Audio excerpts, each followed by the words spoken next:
Video game adaptations outside of anime have historically not had a very good reputation. There's just something about the medium of games that makes them extraordinarily difficult to be converted into either a movie or a TV show. This likely has to do with the fact that games are interactive experiences. It's easier to adapt a book or a play because with those, the audience is still playing the role of a passive observer.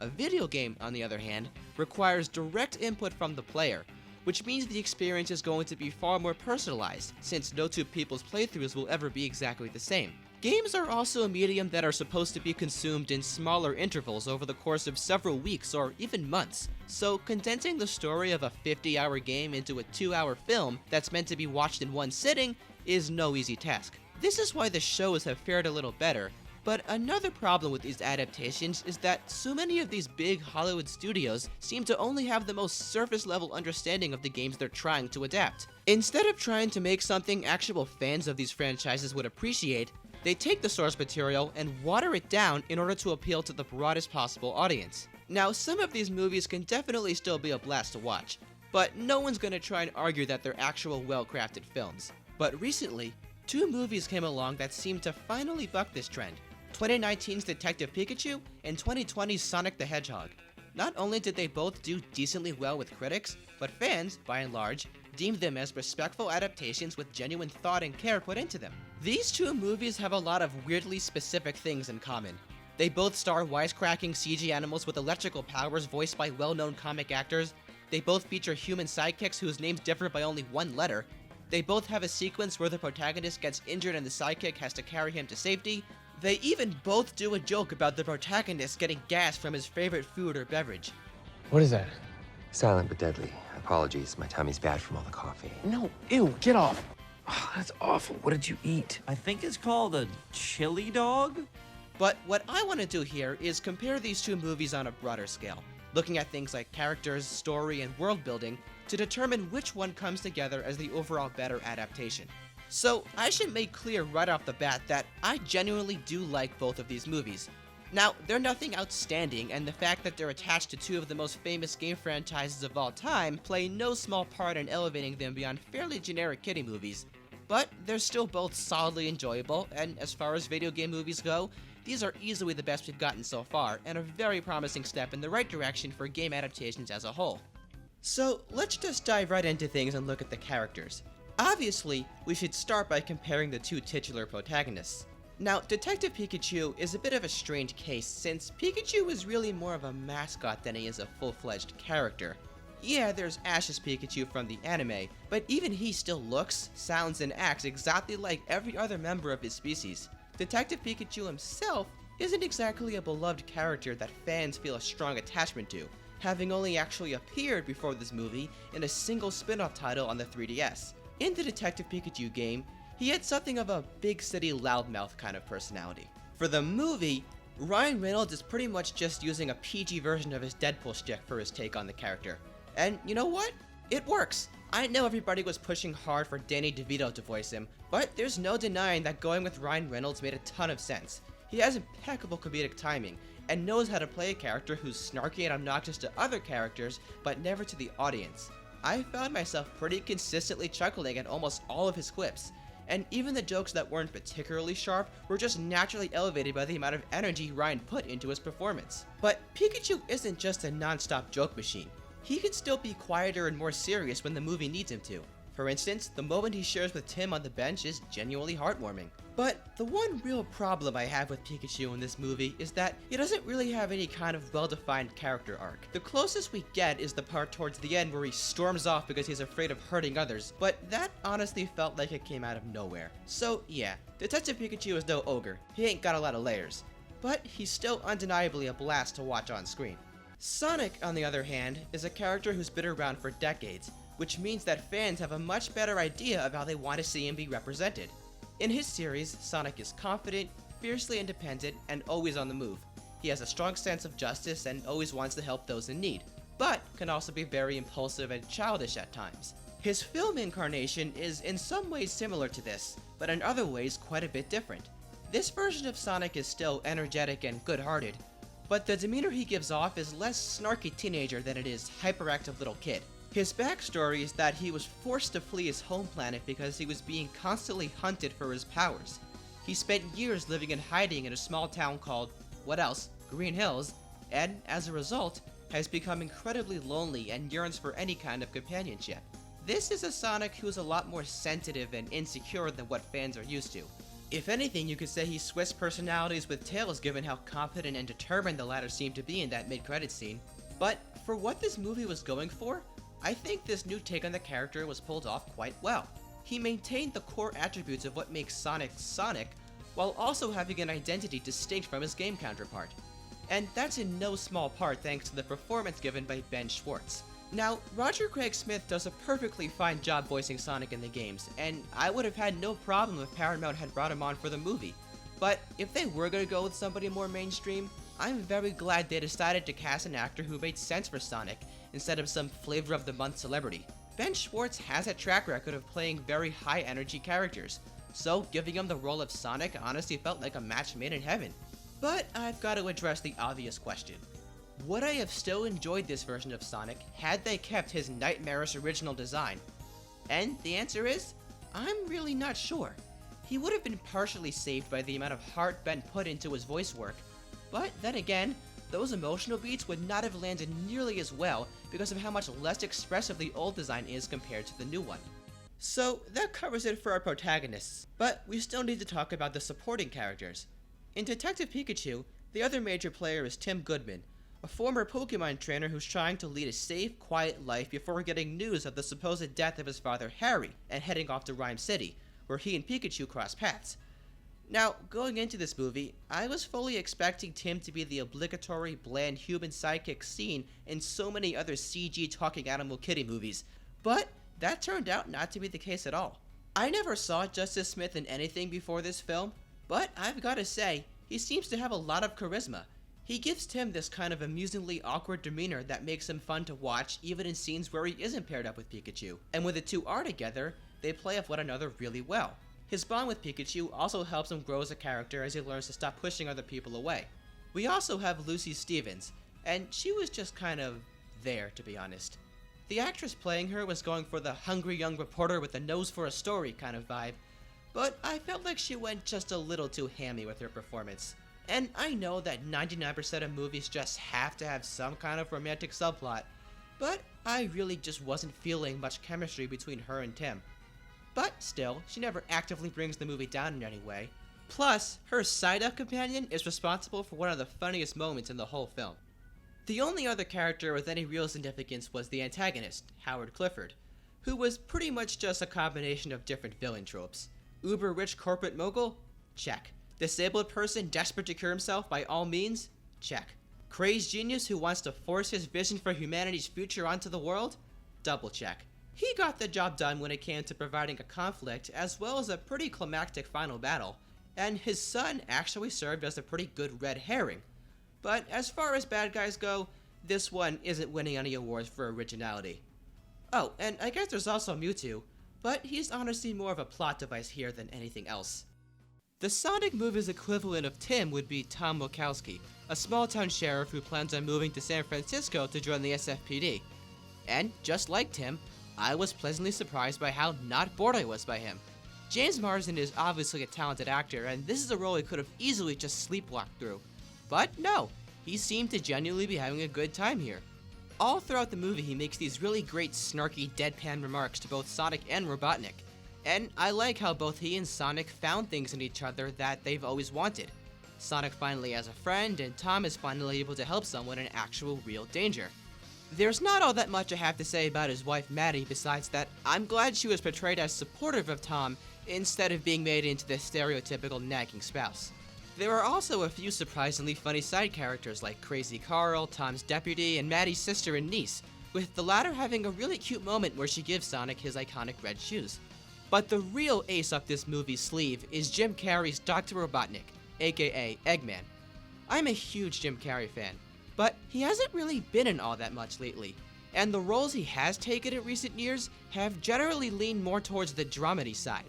Now, there's nothing wrong with an actor branching out beyond their comfort zone, But a role like this gave Jim Carrey the perfect opportunity to give a good old-fashioned slapstick performance that we haven't seen him do in years. Even well into his 50s, this guy still has all of the energy and superb comedic timing that he had back in the 90s. Now, admittedly, I was a little confused when I first heard about this casting, since from a physical standpoint, he doesn't really fit the role at all. But the more I thought about it, the more it began to make perfect sense. If you're gonna do a live-action Eggman, you might as well get the one actor who knows how to play a living cartoon. Besides Sonic himself, Carrey's Robotnik is easily the best part of this movie. What drives this version of the character is a desire to be superior to everybody else. It's hinted that he had a rough and perhaps even abusive childhood, so now he wants to always be in control by relying on machines that do exactly what he wants them to do. So, when he finally meets his match in the form of Sonic, he becomes more and more unhinged and obsessed with catching and dissecting him with each time he's bested by the blue blur. Now, it's tradition for Eggman to be joined by some kind of henchman, and here we get Agent Stone, who honestly has no personality to speak of. He's really only there to make it so Robotnik isn't talking to himself 90% of the time.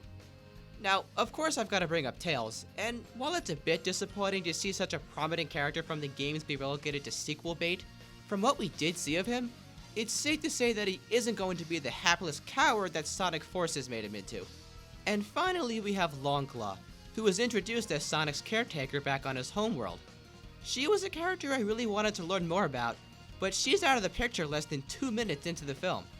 Her fate was left pretty vague, which hopefully means they plan on bringing her back for the sequel. So when it comes to the characters, both movies had a very strong pair of leads, but I felt that Sonic's cast as a whole was just more enjoyable, especially when it came to the villain. But when it comes to a good movie, characters are only half the story. The other half is, well, the story.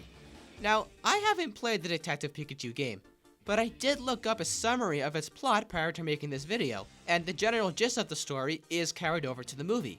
Tim and Pikachu are searching for Harry while also trying to solve the mystery of the mysterious R-drug causing Pokemon all over Rhyme City to go berserk.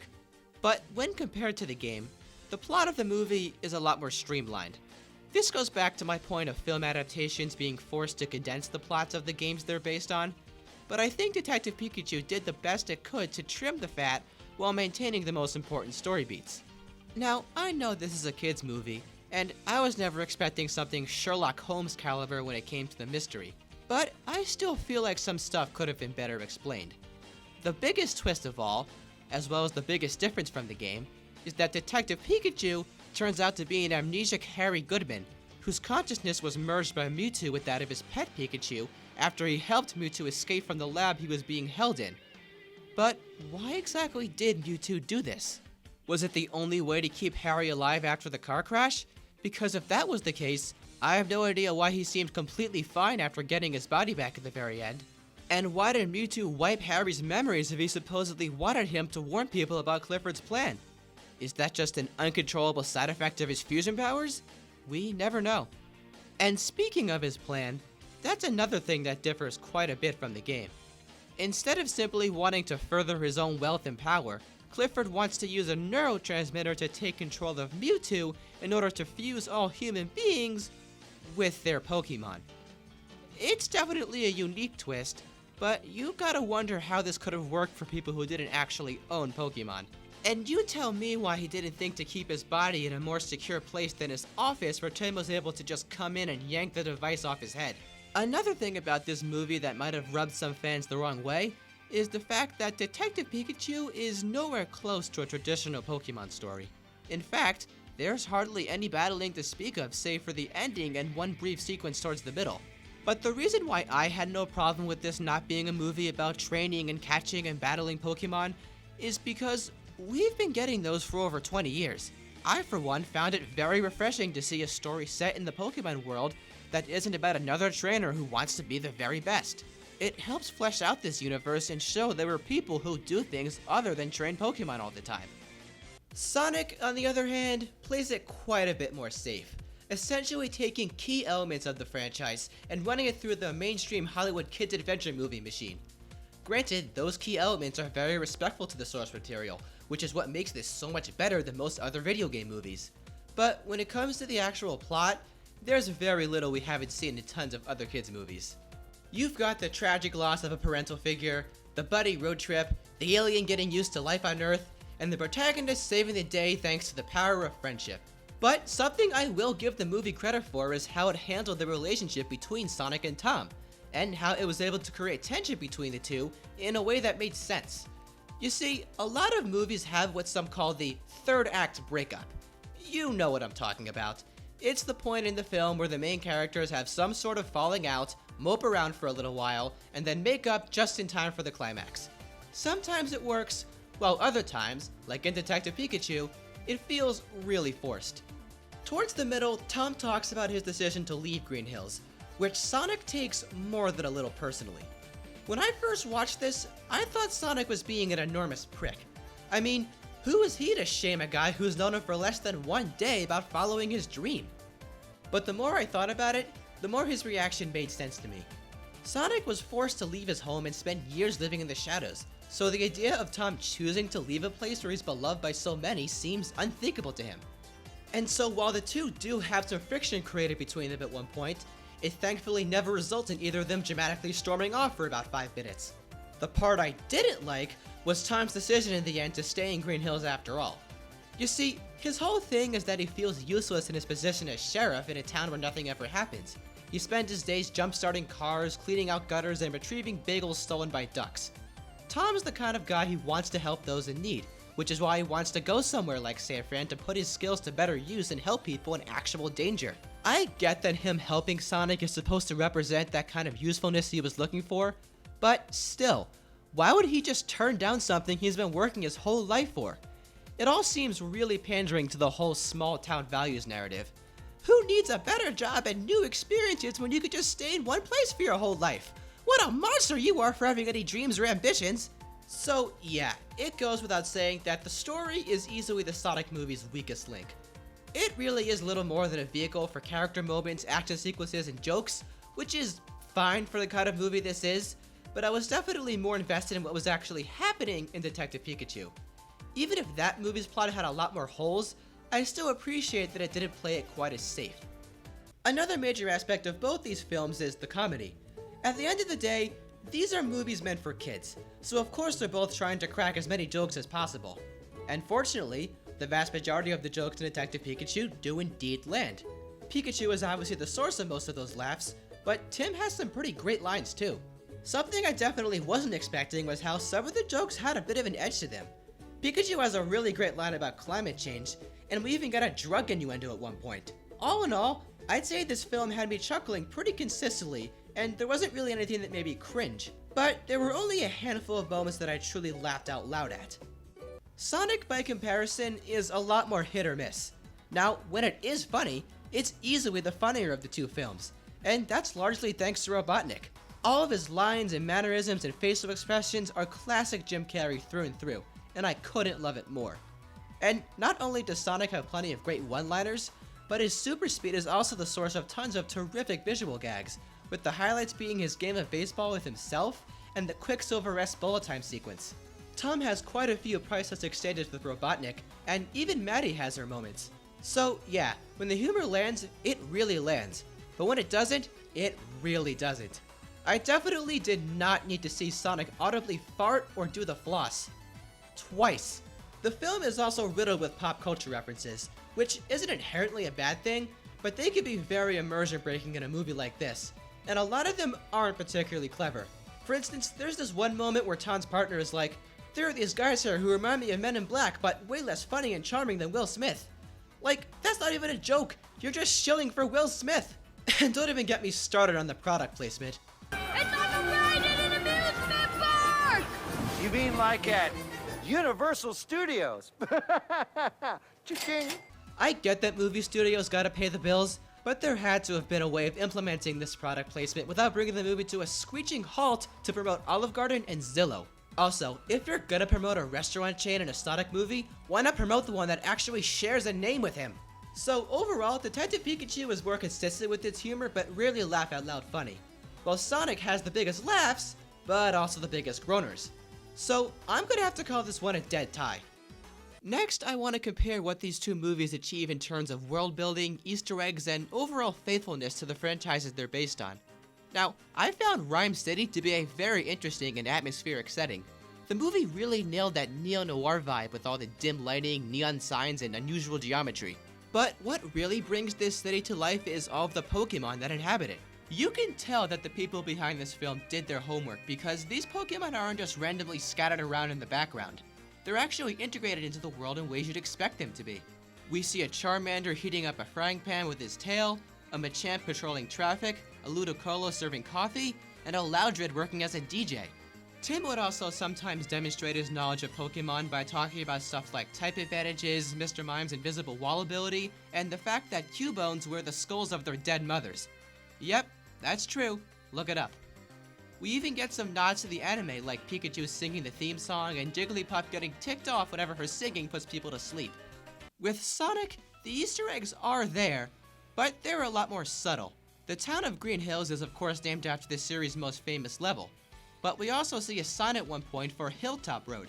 The Mushroom Planet of course references Mushroom Hill Zone, and even the final battle in San Francisco was most likely a nod to the iconic city escape.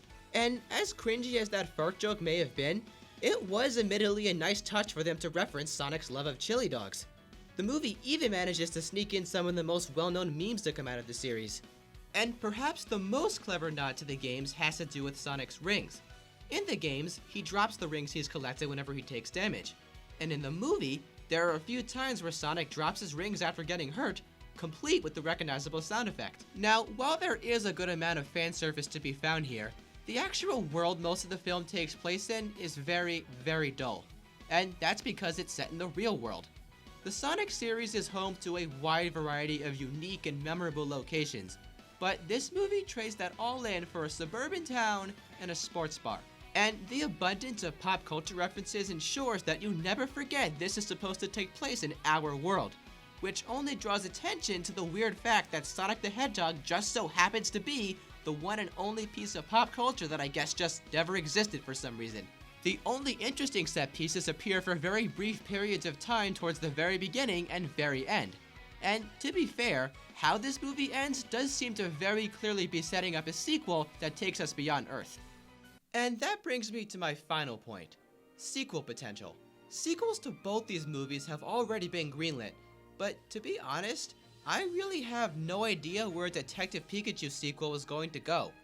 The movie told a pretty standalone story, and the upcoming sequel to the game has already been confirmed to have a totally different conclusion from the film, which ended with Harry Goodman's mind being rejoined with his body, reverting Detective Pikachu back to a regular Pokemon.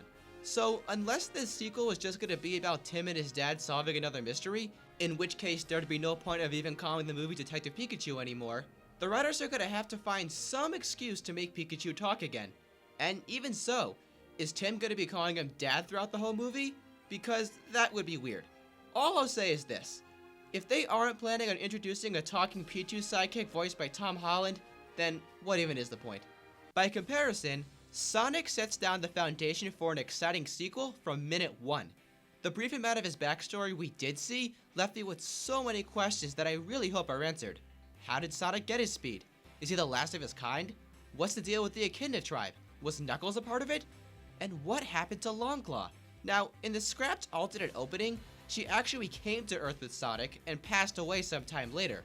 But in the final movie, she stays behind and her fate is left unclear. I can only imagine this change was made to leave open the opportunity for her to return. And that might be where Tails comes into play. Could it be that she was the one who sent him to find Sonic? Or maybe the two already knew each other as young children, and Tails has been searching for his long-lost friend all this time. Either way, it's gonna be great to see this iconic friendship develop. And how much you wanna bet that there's gonna be a whole subplot about Tom getting jealous? But the return of Jim Carrey is what really gets me hyped.